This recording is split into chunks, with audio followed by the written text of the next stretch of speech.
Hi, my name is Frankie, and I am going to share with you about my networks growing up as a child and as a youth. And when I think about networks in my growing up days, the dominant thing that comes to mind is the fact that my dad was a Methodist minister of several large churches, and that the church and the community inside the church was definitely the network that I knew.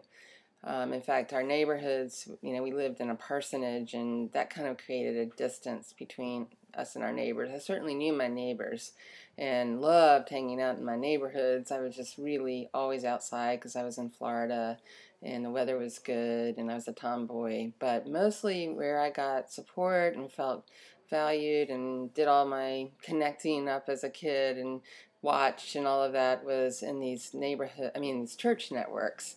And one of the other things about it was that it was a really, relatively open network in terms of joining in and people bringing new people in.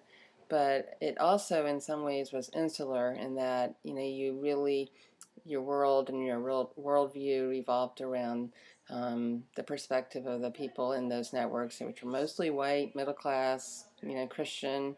So in that way, it was limiting. I think the thing that I benefited the most from was watching my mother, who really, even though my father was the minister, my mother was really a natural steward of the network, and her behaviors and the way that she connected people and intentionally used these relationships and created rooms where people could come into and have times together.